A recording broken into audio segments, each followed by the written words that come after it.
Good afternoon, everyone. Welcome. It's my great honor to welcome you to the inaugural lecture of Leaders in Science, the Presidential Lecture Series, a distinguished platform where visionary scientists and thought leaders share groundbreaking insights that shape the future of research and innovation. Curated and hosted by our president, Professor Dr. Metin Sitti, this series highlights pioneers at the forefront of their fields, fostering intellectual dialogue and inspiring our academic community. To introduce our speaker, I would like to now hand over to Professor Dr. Şuhnaz Yılmaz Özbağcı, our Dean of College of Administrative Sciences and Economics. Thank you.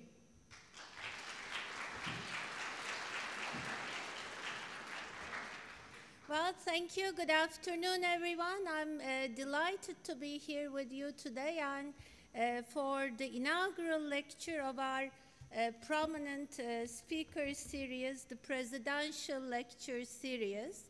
As I mentioned to some of you, I think since the pandemic, this is the first time we have this Founders Hall jam-packed, so a big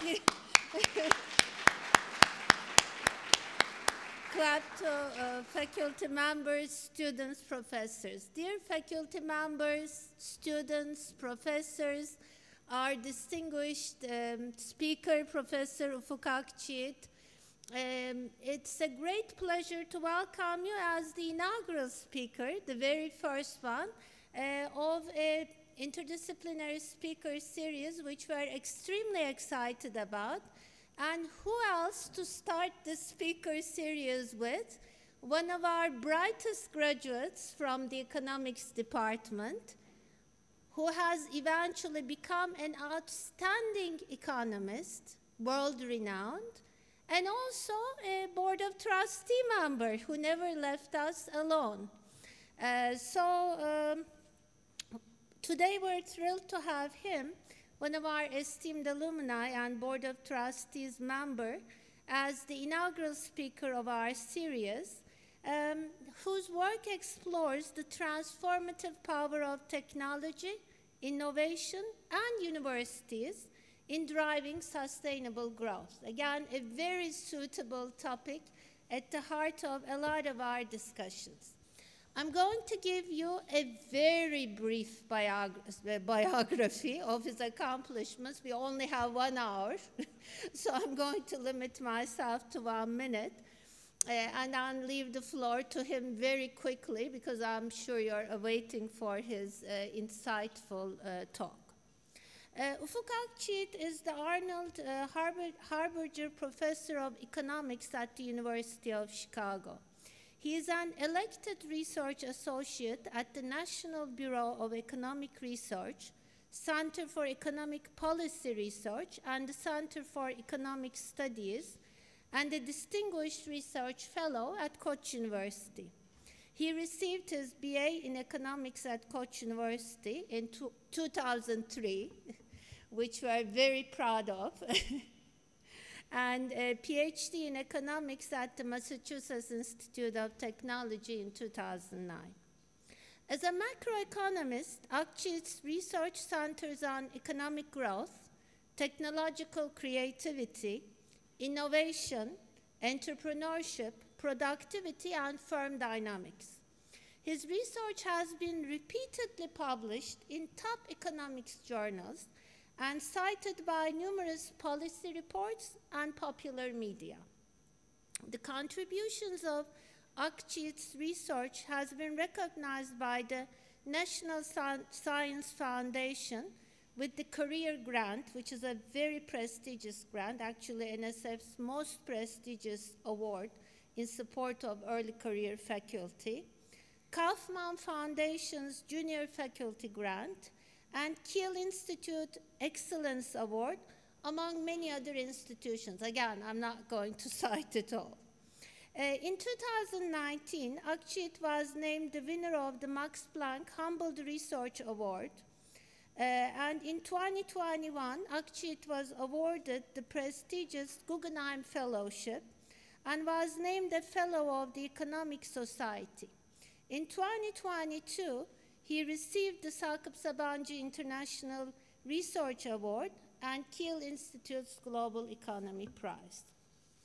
In this specific lecture today, he will delve into how middle-income countries can overcome economic challenges and transition to high-income status by enhancing productivity, attracting investment, and fostering global competitiveness. His insights will illuminate the pivotal role of universities in this transformation, highlighting their contributions to cultivating talent, advancing research, and building dynamic economies, topics which are all dear to our hearts and which centers many of our discussions. On that note, I would like to invite Professor Akçiğit to the stage.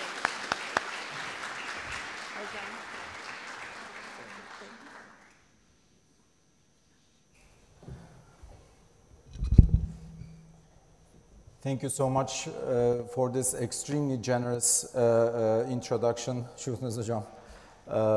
I'm extremely humbled to deliver the inaugural presidential lecture, and I would like to also thank the President, Metin Sitti, and everybody for coming and for the invitation. Today I'm going to talk about science and technology in overcoming the middle income trap. But before I start, it always feels, I think this microphone works anyway, so I'm going to stay away from this. So whenever I come back to campus, it always feels like I'm coming back home, and I literally mean it. Şuhnaz Hoca listed a number of things, but one of the most important one of those was being number 7 in the soccer team, so I should also add that. So today I'm going to talk about some of the recent work that we have done with some really esteemed colleagues and also with some very important international policy institutions. And specifically, I'm going to talk about 2 books that we recently published. The first one is about the role of creative destruction in any economy that wants to generate high-quality economic growth. And the second one is the middle-income trap. It's the World Development Report 2024, which is the flagship report of the World Bank. And in both reports, in both books, we touch upon a problem or an issue that very much speaks to the Turkish economy, and I hope that we can derive some important lessons out of that. So before I go into the details, I would like to also mention something that we have done recently with these books. What we tried to do, especially once we were coming towards the end of the World Development Report, we wanted to do something different, and it's about dialogue, right? We are talking also about problems, economic problems in Turkey, and everybody is asking what we can do. One thing that we can do is create a healthy dialogue among people, and that was a goal that we had in mind.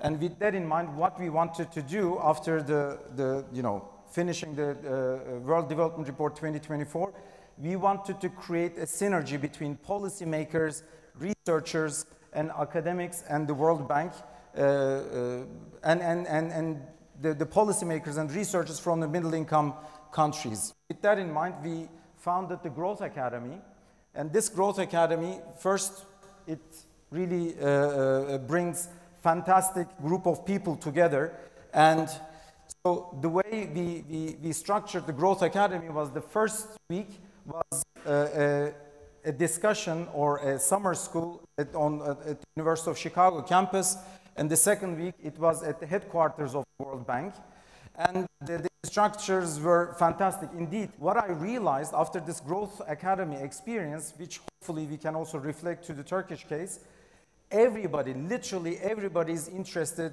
in being part of this dialogue.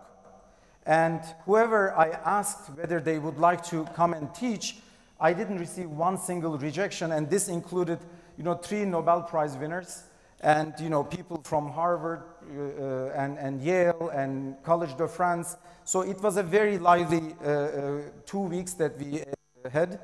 And the first week was at the University of Chicago campus. The second week was at the World Bank's headquarters. And there we had the regional chief economist talking about the economic problems that the middle-income economies are experiencing. We had also the chief economist of the US Patent Office. It was a very unique experience. And we had fantastic participants. I see one of them. Sevcan Hoca was also among us. And we had really a fantastic 2-week experience. And the goal is to turn this report into a living report so that we can start discussing the actual problems that we are facing in more detail and do country-specific analyses. So with that in mind, I would like to now go into the details of the report. So first of all, many middle-income countries are, of course, dreaming about becoming high-level incomes. And here, for instance, Xi Jinping, he had this famous quote where he said, "To get rich is glorious." So every policymaker and everybody is dreaming about becoming rich and reaching high income status. But when we look at the scorecard of the countries, unfortunately, we don't see that necessarily. So now here I'm showing you various countries in terms of their GDP per capita relative to the US. US offers a nice benchmark because every economy is growing to some extent. But normally the theory tells us that if a country is backward, they should grow faster because they have the advantage of backwardness. They have so much to learn from the better practices around the world, they should grow faster. So now when we look at these countries relative to the US, Korea is of course the success story. Another success story is Poland. Poland is an interesting case because Poland was a former socialist economy, and when the wall came down, they started implementing market rules after early 90s, and they start to grow quite rapidly. Chile is another success story, but when we look at the rest of the middle-income countries, which is this black line, only after 2000 they start improving on average. But when we exclude China out of that picture, it comes down again. So it's really about the Chinese story. Once we exclude these countries, it's really a Chinese story. Once you take China out of the picture, middle-income countries don't show any convergence towards the US, which means that they are just struggling exactly where they are over time. Now, when we look more specifically at where the countries are really struggling, middle-income countries, once they reach this threshold, 5 to 25% threshold relative to the US, once they reach that threshold, they are slowing down very visibly. Indeed, this group is 3 times more likely to experience a slowdown compared to a high-income country. So this is exactly where things are slowing down, and Turkey is also exactly there. So, of course, you can make an economy grow in many different ways. One thing that you can do is you can just dump a lot of subsidies into the economy, and you can just offer a lot of government support to firms to hire more people. When the workers are subsidized, firms will hire more people, of course.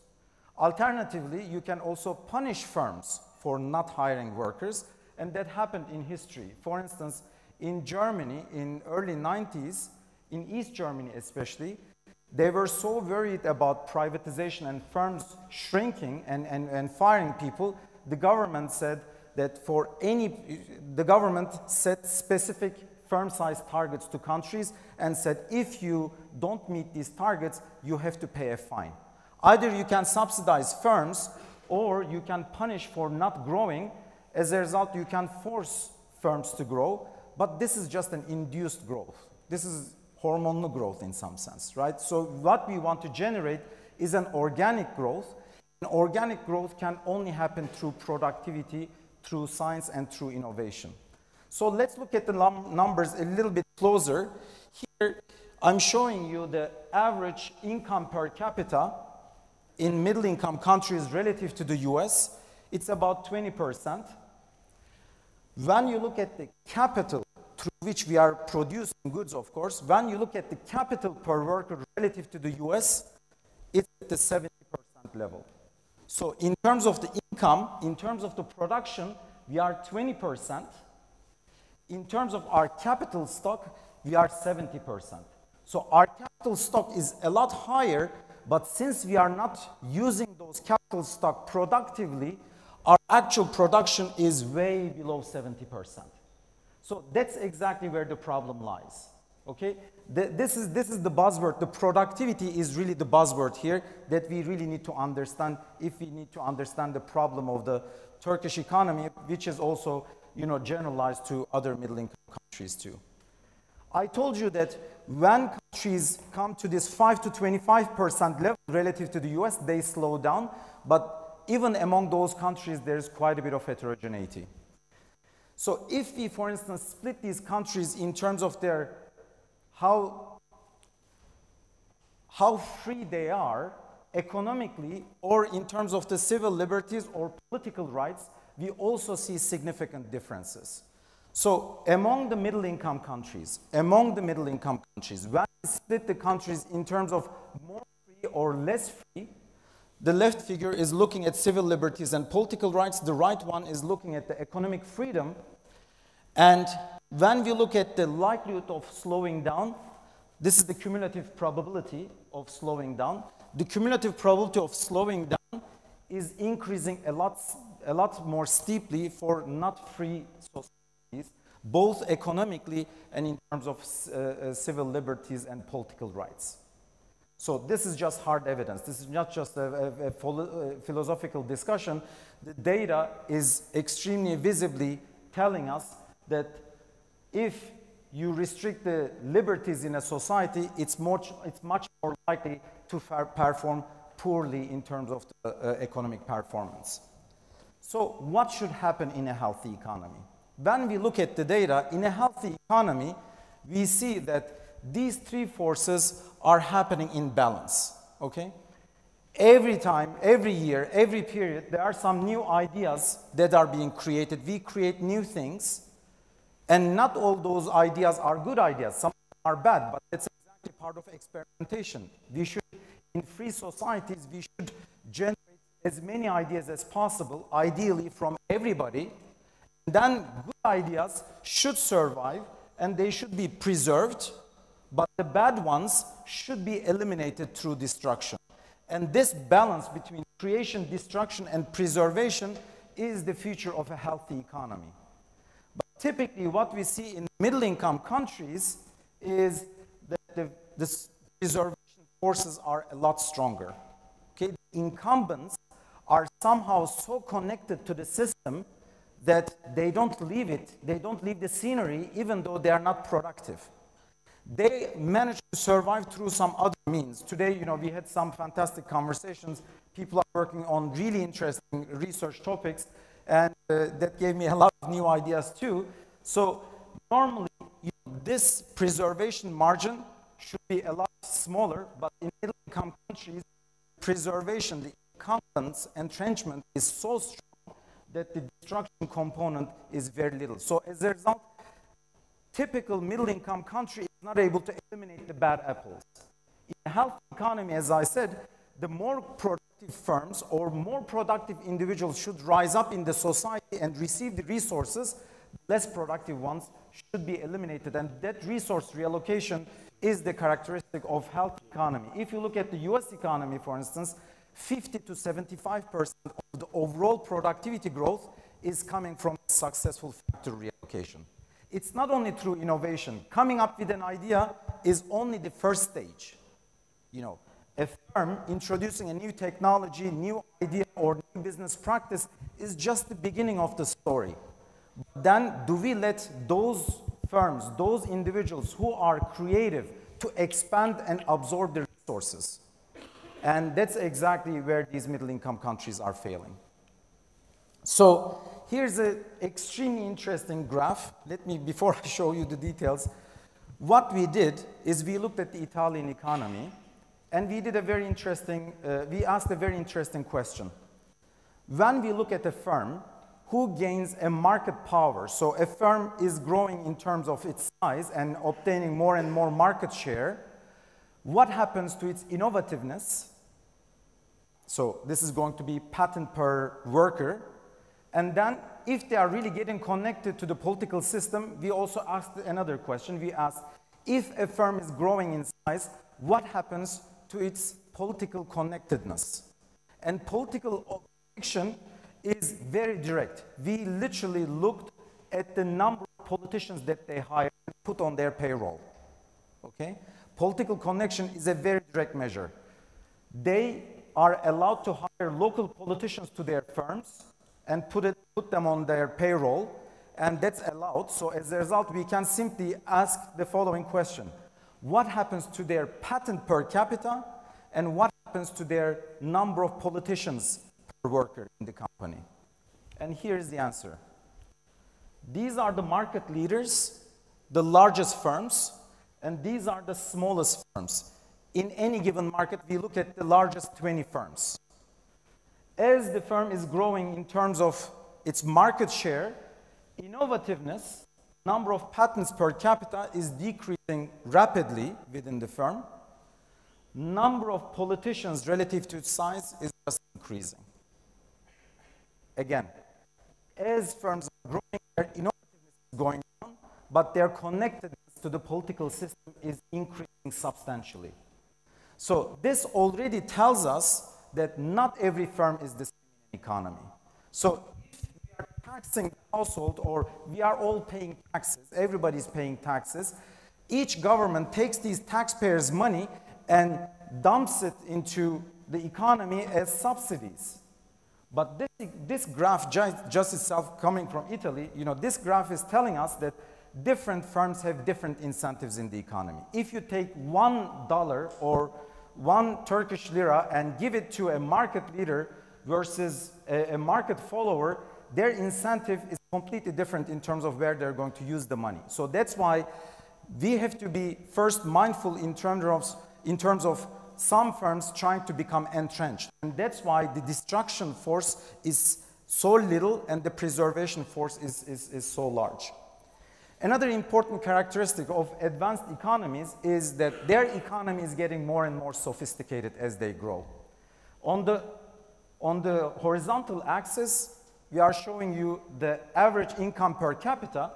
On the y-axis, we show you the economic complexity, meaning that when they produce goods, how complex, how diverse is their production.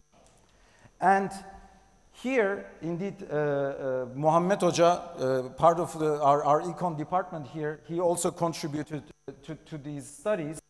What we see repeatedly is that as economies are growing, they also start producing more sophisticated products.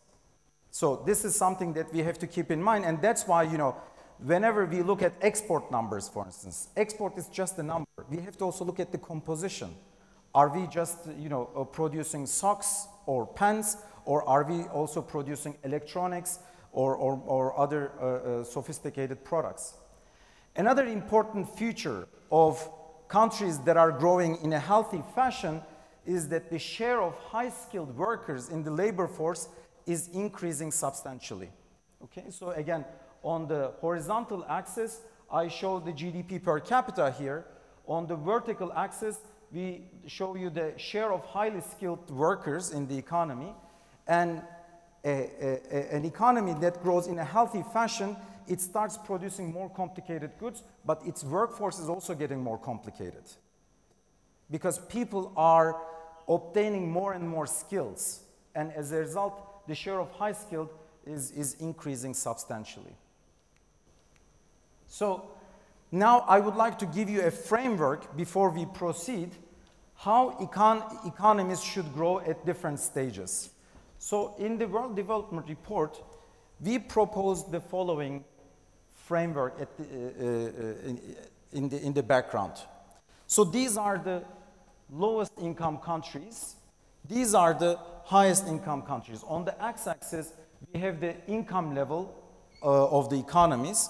On the y-axis, we are decomposing the growth.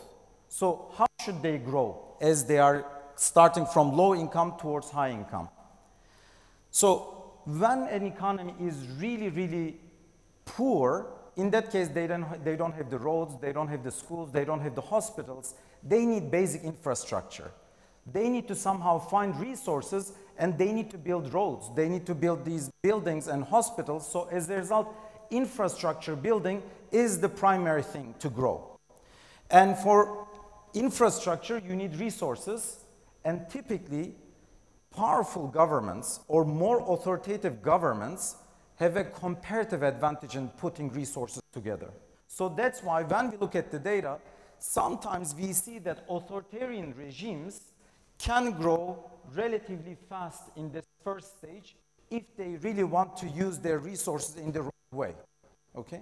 So that's why sometimes people say, oh, you know, why do you need democracy for growth? Look at, you know, many examples. Look at China, look at this, look at that. And people typically give examples of authoritarian regimes where they generate some economic growth. That can apply only for low-income countries. That can apply only for low-income countries where they need the basic infrastructure. But once they reach the middle-income stages, now building more roads, more hospitals, more buildings doesn't work anymore. From that point on, otherwise you just end up in this high per capita ratio relative to the US, but low income ratio relative to the US. And that's the typical symptom of a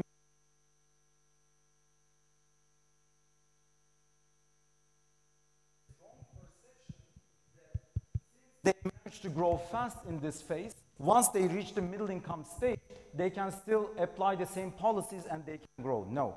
Institutions should change, policies should change, and everything is stage dependent in that regard. So that's why, you know, when these countries reach this middle income stage, now they need to rely on more market forces. First, there has to be economic decentralization. Authoritarian economies or centralized economies are not performing as well anymore. Now, you need to rely on entrepreneurship, on market forces, on creativity of the individuals, and all these creation, preservation, destruction forces should somehow be in place. And we need to rely on science and technology, and we need to rely on economic sophistication, as I highlighted before. Unfortunately, many governments are not able to switch their institutions and try to implement the same policies that they used to implement here, and because of that, they get stuck in this middle income trap. Okay? And now let's turn the camera and zoom into the Turkish economy a little bit more. And you know, I tried to give you a little bit of a general framework up until now, but now I would like to be more specific about the Turkish economy. Here, again, I'm showing you the GDP per capita relative to the US. The green one is Korea, the dark green is Poland, and then the blue one is China. As you see, China was very, very poor, but it managed to surpass the red line. And red line is the Turkish economy, unfortunately. Okay? When you look at the Turkish economy's level relative to the US, we used to be at the same level as 1980 at the moment. So currently the income per capita relative to the US was exactly where we used to be in 1980. Okay? And Turkey in that, the Turkish economy in that case is really a good example for an economy that's stuck in the middle income trap. Now, of course, we talk about economic growth and we say that, okay, the Turkish economy grows 3%, 2%. You know, it's not that the economy is completely stagnant. Yes, but what we should ask ourselves is that when other successful countries were at the same level that we are right now, how fast were they growing? And when we ask that question, when Korea was at our level relative to the US, Korea was growing at 9.4, China was growing at 5.4, Poland was growing 4.8, and the Turkish economy is growing significantly slower, basically.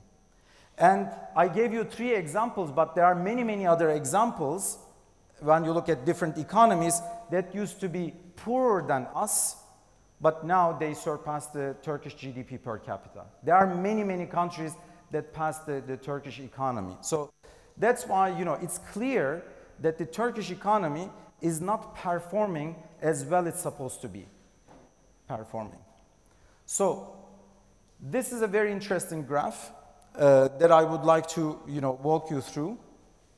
As I mentioned, you know, productivity is really a critical aspect here. I would like to emphasize this word productivity repeatedly because that's our problem. That's the problem of the Turkish economy. So what I highlighted earlier is that it's not about infrastructure. It's not about capital abundance.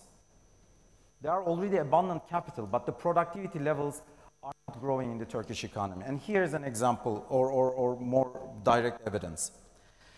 I take 3 successful countries, Korea, China, and Poland, and I decompose their growth. On the horizontal axis, we look at their GDP per capita relative to the US. So how far are they relative to the US in terms of the income level?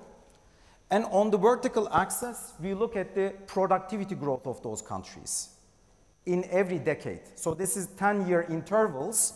This dot here is, for instance, representing what happened from 83 to 93. This is from 93 to 2003. This is 2003 to 2013, etc. So these are 10-year groupings. And what we see is that, let's start with Korea, for instance, the purple line.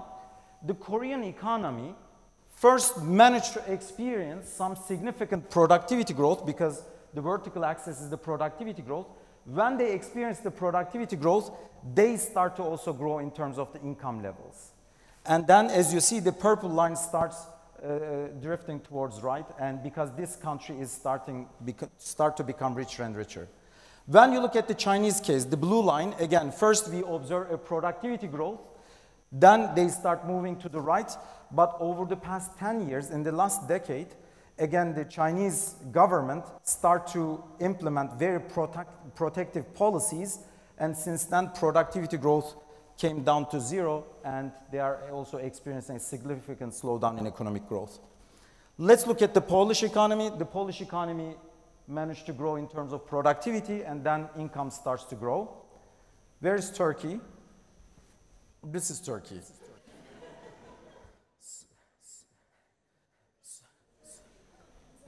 It looks like a hand drawing, it looks like a signature.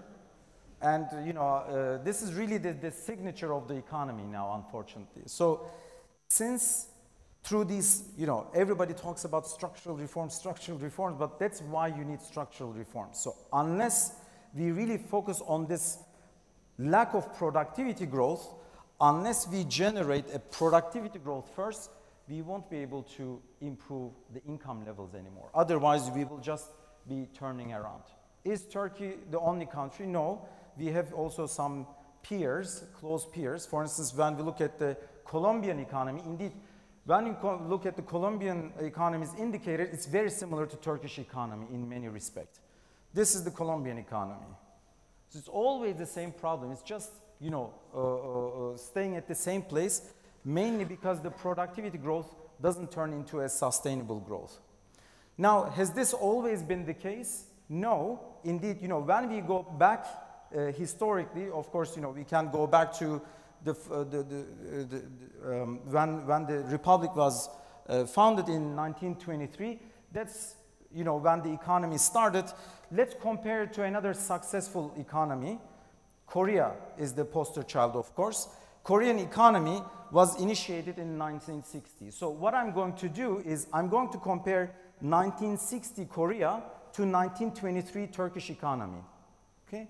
And interestingly, they are both showing similar levels at that time. And then when you look at the numbers, you know, 1923 is the Turkish economy's beginning, and 1960 is the Korean economy. For the first 15 years, they show very similar dynamics. The beginning of the story is quite similar, but then there's a massive divergence in the remaining years. So how did these two economies start? Indeed, there are quite a few resemblances between the two. For instance, the Korean economy, when it was being rebuilt, it's very interesting. Korean government didn't ask for a Swiss bank account from the US. Instead, they asked specifically for a science and technology institute. And that's exactly how Korean Institute of Science and Technology was built in 1971. And, in Turkey, of course, Istanbul University was the first university that was being founded. And very importantly, these countries that are trying to catch up with the world or catch up with the frontier, they need to learn from the rest of the world. So that's why these countries have to be open to the rest of the world. And what they did is, for instance, Korea sent their scientists to Japan and the US to learn from the latest technologies. And then the Korean government also subsidized its firms to license technologies from the rest of the world. Korean government didn't subsidize R&D, didn't subsidize innovation because they didn't have the capability to innovate at that time. They were backward. They had to first learn from the rest of the world, and that's exactly going really step by step. And that's what happened successfully. And very interestingly, Istanbul University, 50% of its faculty were foreigners. So again, you see some resemblance, a lot of learning from the rest of the world, both in the early years of the Republic and also the early years of the Korean economy. So why are universities so important? Universities are important because higher education institutes are crucial for infusing ideas and catching up with the world. So indeed, they help any economy build their absorptive capacity, and they manage to learn from the best practices and adapt them to national conditions. This is very critical. So all these technologies exist around the world, but not all of them are applicable to, for instance, Turkish standards the way they are, but universities are the bridges and turn them into the local conditions. So that's why they are extremely important for strengthening the absorptive capacity. Another important aspect is the collaboration between private sector and university. When KAIST was formed in the beginning,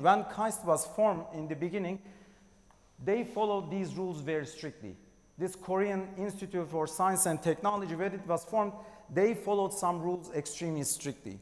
So first, it was the initiative of the president. The president really believed in this initiative and specifically asked for this institute to be built, and they asked for 18 scientists around the world to come back to Korea.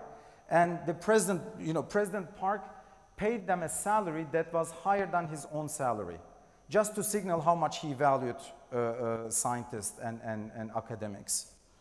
And this part was extremely important. So there were specific legislation where the independence of KAIST was ensured.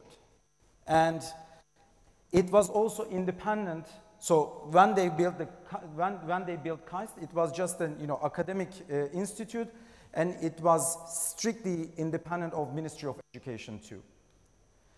So then they poured a lot of money, and there were also some additional incentives. For instance, when people wanted to become scientists, they were exempt from military duties, for instance, just to create additional incentives and also to show that some people will fight wars in the field, and some people will fight the war in laboratories, basically, to signal that. They gave that specific status, and then they attracted the best students, and still they are attracting the best talent in the country. 1%, the top 1% of high school students are going to KAIST. Now, when you look at numbers, KAIST is listed around top 10 innovative institutes around the world globally.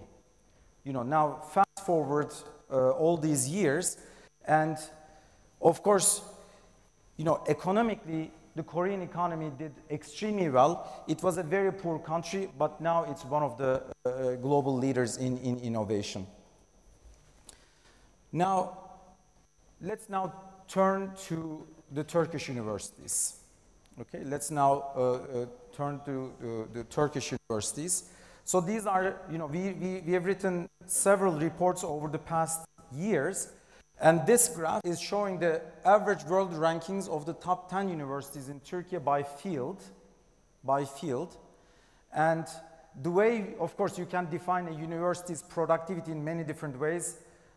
Sometimes people are also getting mad at me for calling it productivity, but productivity has a strict definition in economics. It's output divided by input. You know, that's just the definition. So please bear with me on this. Productivity, it's a very simple definition. It's a number of publications per capita.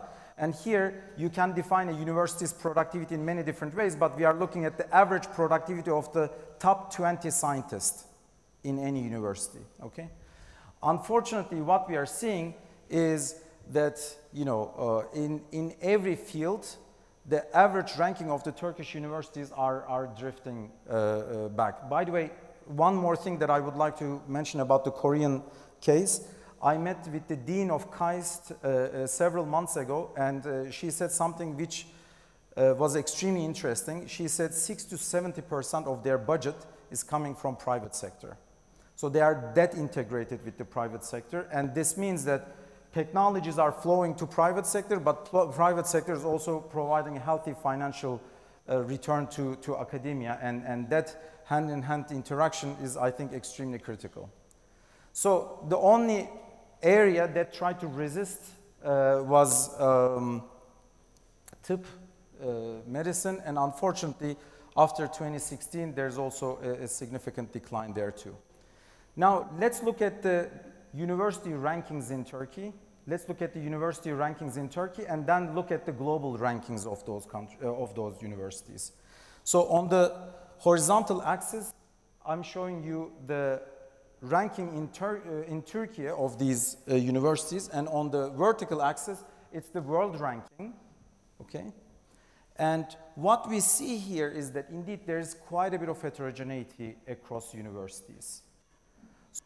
So the top universities in Turkey, the top 5, they manage their ranking from 2010 to 2020, but when we look at the universities below top 5, the gap is just widening. So it's this overall, you know, approach towards universities, I think, is really influencing what universities really imply in Turkey.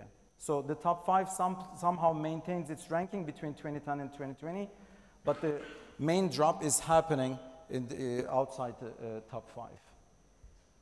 Is this graph clear? So now let's look at some other indicators. Of course, you know, first, academic freedom is, you know, something that we all care about when we do research. When we look at the academic freedom index, again, this is not a data that we created, it's just the OECD numbers. Among OECD countries, in terms of the academic freedom, unfortunately, Turkey is an outlier, as you see. And when we look at also compensations of academicians and you know, researchers, unfortunately, the pay gap between the US and Turkey is opening up over time. So we have to identify where these, you know, where the gap is widening, so that we can come up with the right policy prescriptions. In the case of KAIST, there was a very strong collaboration between universities and private sector. When we look at the university and private sector collaboration, unfortunately, Turkey is again not doing very well. So normally, Turkey has some strong fields or strong hands in certain areas. For instance, agriculture is one area where we have a lot of our employment. Another one is medicine, where we are writing more than 50% of our papers in medicine every year. Unfortunately, you know, even though our universities are producing a lot of research output, we are not able to turn the research output into manufacturing and production.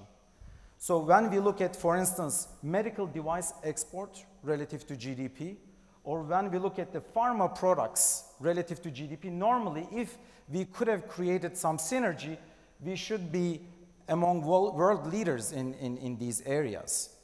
And very interestingly, of course, just having strong research institute is not sufficient. You have to also somehow create the bridge between academia to production, to manufacturing. And here's a very interesting example. Here's a very interesting case study. Costa Rica, in early 2010s, they bring Intel into their country, and the rest is history. From that point on, they create such synergy between the FDI, high-tech FDI, and the local companies. Right now, Costa Rica is number one. Costa Rica is number one. Normally, they didn't have these numbers at all in early 2000, but with the right policies, they brought the right foreign direct investment and created synergy with the local producers, and now Costa Rica is number one instead of us, for instance. Now, when we look at the academic freedom index, I think it's also important to understand where things have really changed. And when we look at the academic freedom index, unfortunately, things start to break significantly around 2006. So, starting from 2006, there's a very massive drop. What happened after 2006? Well, each box here is representing a university in Turkey. The gray ones are state universities, and the pink ones are public universities. And today, when we look at the universities in Turkey, more than 50% of them were open after 2006. So the higher education policies that are implemented are overlapping with all these breaks in the data. By the way, for the Turkish economy, there are 3 break points. For academia, it's 2006, when we look at the data, of course, 2006 academia. For competition and industry, it's 2013. For brain drain, it's 2016. So these 3 years are really turning points on all these 3 dimensions. So now, when we look at, for instance, there's no problem, as long as these universities are productive universities, there's no problem in having more universities. The question is, how do these universities look in terms of their productivity? And here's the graph. So on the x-axis, so on the vertical axis, we look at the extensive margin. On the vertical axis, on the horizontal axis, we look at the quality margin. So these are the fraction of people who are publishing. Normally, of course, in an ideal sense, these numbers should be close to 90% and 100%. This is showing the fraction of people who are publishing any paper. On the horizontal axis, this is quality-adjusted publications. And now we have 3 dots. The state universities are gray, the red points are private universities, and yellow dots are representing those universities that were open after 2006. Look at the post-2006 universities. They are all centered or very close to the origin. So that tells us, why the overall productivity is sliding down in Turkey. By the way, do you have any guess which university this is? Yes, I'm dying. That is Koç. It is Koç, yes. It is Koç. So now, when the universities are struggling that way, and if we don't implement the right policies for higher education, of course, this is going to have some reflection on the economy as well. For instance, when we look at the R&D to GDP ratio, our companies are not investing sufficiently into R&D. When we look at the fraction of high-tech in export, the sophistication also is related to this. Unfortunately, among OECD countries, we are the last in terms of the high-tech export. In terms of scientific publication per capita, the picture doesn't look great. And in terms of the economic sophistication or complexity, again, we are not able to. In the beginning, I showed 2 graphs when I was talking about the World Development Report. One of them was economic complexity. As economies are growing, they should sophisticate their production. The second one was educate their talent and make them more sophisticated as well. In both dimensions, we are not following the right policies. At least the outcomes are reflecting that.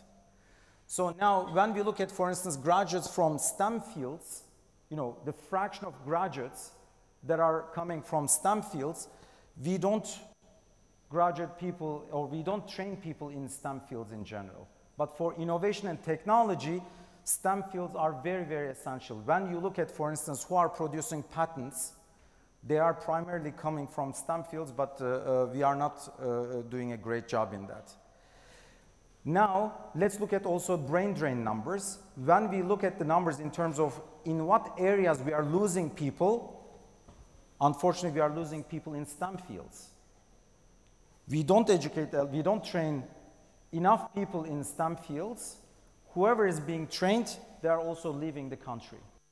Okay, so that's why this is something that we have to take very, very seriously, I think, if we want to generate really high quality, innovation-based growth.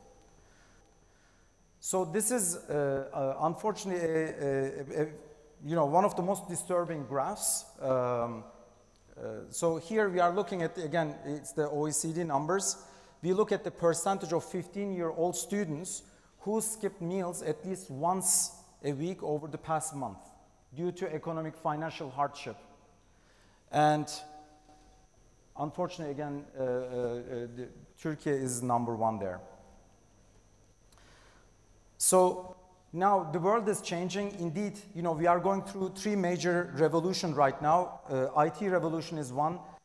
Revolution in healthcare and medicine is another one. And energy transition is another 3 areas where I think the middle-income countries have a new opportunity to become competitive. Since these are new areas, new fields, if middle-income countries are following the right policies, they can make a significant jump. But when we look at, for instance, percentage of people who are able to code by different age groups, again, among OECD, we are not doing a great job either. So there is a revolution now, IT revolution or digital revolution, and there we can potentially become competitive if we reform our education system accordingly. Unfortunately, we are not doing that. Of course, digital infrastructure is very, very important for companies to adopt these new digital tools. But in terms of the digital infrastructure, again, the numbers don't look great. I don't know if I need to talk about this, but normally people, of course, discuss new ideas. People should be able to talk new things. But when we look at the Press Freedom Index, unfortunately, this is where we are located. So new ideas require frank conversation in any society. But again, unfortunately, things are not looking great. Economy requires doing trade, doing business, and to do business or to do any interaction, to have any interaction, we need to have trust among ourselves. If we don't trust each other, we can't do business. And when we look at the interpersonal trust index, again, somehow within the society, the trust seems to be also experiencing some problem. And we always talk about people being worried. So we wanted to see if this is just some discussion that we are having or whether the numbers are also reflecting the same thing. When we look at the change from 2010 to 2023, how much the fraction of people who are worried in a society changed, again, among OECD, Turkey is #1. Let me skip this one. I think this is also important, and then I will try to wrap up. So, in the beginning of my talk, I talked about 3 forces: creation, preservation, and destruction, and they should be balanced, meaning that we should create new ideas, the best ones should survive, the bad ones should exit the economy, and that way, the better ideas, better practices will just lift the overall economy and society up. This is just what Joseph Schumpeter said, right? It's the theory of creative destruction. Now, when we look at the productivity numbers of those firms that are entering into the economy and those firms that are exiting the economy, normally entrants should be much more productive than exiters. When we look at the Turkish firms, the entrants are the red ones, the blue one are the exiters. Entrants are less productive than exiters. Entrant firms who are supposed to lift the average up are worse in terms of productivity than entrants. How can that happen? Normally, if everything else equal, if we are just competing based on all, symmetric resources, then yes, whoever has the best idea, has highest quality, should survive in the market. But competition doesn't happen only based on productivity. Having access to, for instance, bank financing, if I have, if I'm less productive, but if I have access to cheaper credit from the bank, or, other subsidies that are available, that will create an unbalance in the economy, and as a result, we might end up with these type of pictures repeatedly. So, okay, this is, unfortunately, we are running out of time, so maybe I can finish with this graph. So when I mentioned this, initially people were a little bit confused, but I think this is a very important finding, actually, that I would like to highlight. This result will come from Denmark to show that not everybody is born to be a scientist, right? Not everybody is born to be a scientist, and not every entrepreneur is the same entrepreneur, okay? So what we did here is that we worked with the Danish Ministry of Technology and Science, and we took IQ information from we took all the IQ test scores of individuals, we merged it with the matched employer-employee data. That way we can see people in the Danish economy in terms of where they are working, how much money they are making, what their IQ level is. We can even see the medication that they are taking, but that's a side story. So indeed, one can look at, for instance, whether they are using any antidepressants, and then you can see, for instance, if they are running a company, are they more stressed or less stressed? One can do very interesting research out of that, but let's leave that aside for a second. We asked a very simple question. In Denmark, what's the relationship between IQ level and becoming a scientist? And as you can see, there's a very tight relationship between IQ levels. And as you can see, there's a very tight relationship between IQ levels and becoming a scientist. Now, I'm going to ask a very similar question. So these scientists or R&D workers have to be hired by firms and entrepreneurs. Then the question is, who are the entrepreneurs? What is the relationship between IQ level and entrepreneurship, becoming an entrepreneur? What do you think the relationship is? Reverse. It's the reverse, yes. So there's a significant negative relationship between IQ levels and probability of becoming an entrepreneur. This means that people just when I showed this for the first time, some people start to attack me. Oh, he's calling the entrepreneurs dumb or something. No, I'm not doing that. I'm not doing that. I'm just looking at the data, and I'm looking at the relationship between entrepreneurship and IQ level. This just says that entrepreneurship can be done due to different reasons. We always think about these, Mark Zuckerberg or, Elon Musk and these entrepreneurs who are, doing amazing stuff. I mean, amazing, it depends, of course. But, who are producing these big companies. Let me be more careful, producing these big companies. But street vendors are also entrepreneurs. And indeed, a lot of the entrepreneurs in reality are those micro-entrepreneurs. So as a result, it's really important to differentiate between those transformative entrepreneurs and those subsistence or forced entrepreneurs. If I cannot find a job, I graduate from school, I look for a job. If I can't find a job, of course, I'm not going to stay hungry. So I will try to form my own business. And probably, I'm not going to be a good entrepreneur, but I have to do something. And a lot of the people are also these forced entrepreneurs who are doing this out of necessity, and we call them the subsistence entrepreneurs. Now, let's look at the data and differentiate between two entrepreneurship by not looking at individuals, the entrepreneurs themselves, but by looking at whom they are hiring into their company. If they are hiring an R&D worker, for instance, it's clear that they are trying to grow their business. Now they are small, but they are trying to grow their business and they want to expand. But if they are just hiring some blue-collar workers, then probably they are just trying to stay small within the family, etc. I'm going to differentiate between subsistence and transformative entrepreneur by looking at whom they are hiring into their company. When we do that, first, I think it's also interesting to look at this. First, we ask the following question. What determines becoming a scientist or R&D workers? Number one is the education. Number two is the IQ level, and then other characteristic. Okay, for scientists, it's education and IQ level. For entrepreneurship, number one determinant is whether the parents are entrepreneurs or not.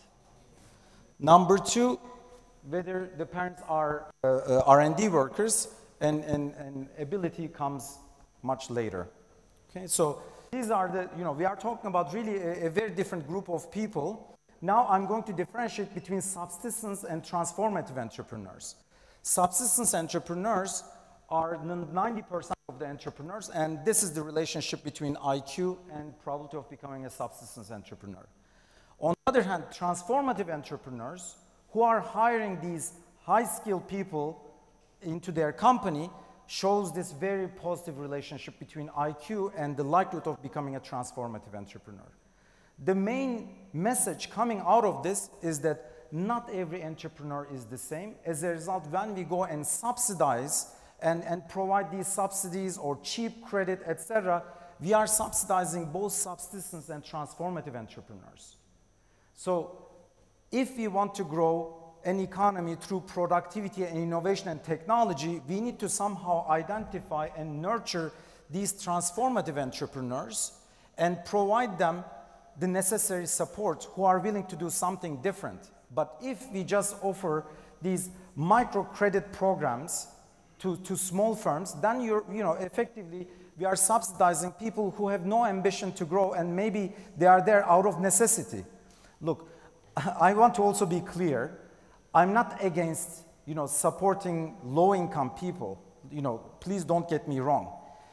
That's a social support program, which is a different program than industrial policy. Under the title of industrial policy, if the goal is growing through productivity and innovation, we need to design policies that doesn't support size, but that supports performance or success. And ideally, we need to identify these transformative entrepreneurs. So that's why data-driven policy intervention is critical in any government institute, be it TÜBİTAK, for instance, or be it Ticaret Bakanlığı or Sanayi Bakanlığı. Everywhere we have to be data-informed policy intervention and allocate the resources in the right way.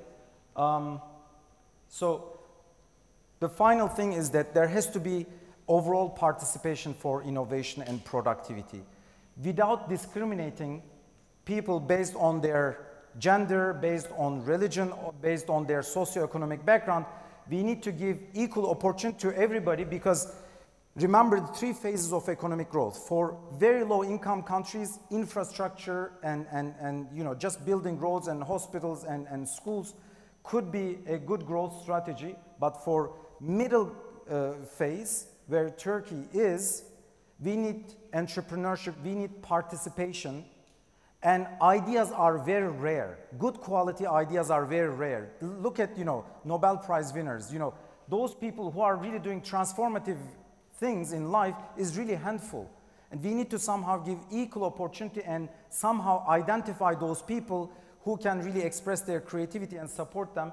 But with this level of female labor force participation, we are already not doing our homework in terms of participation and utilizing the talent pool in the country. And this is quite typical. This is quite typical in middle-income countries. Indeed, patriarchal gender norms hold back a large portion of the population. And this is also coming from our study looking at the Turkish academia.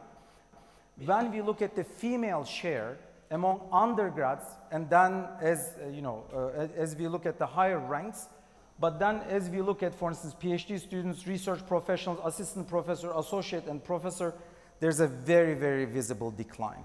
So clearly we are losing very important group of people in the society. Indeed, one more fact which I didn't put into these slides, for instance, we asked a very simple question. What fraction of publication in Turkey coming from females? It's around 30%.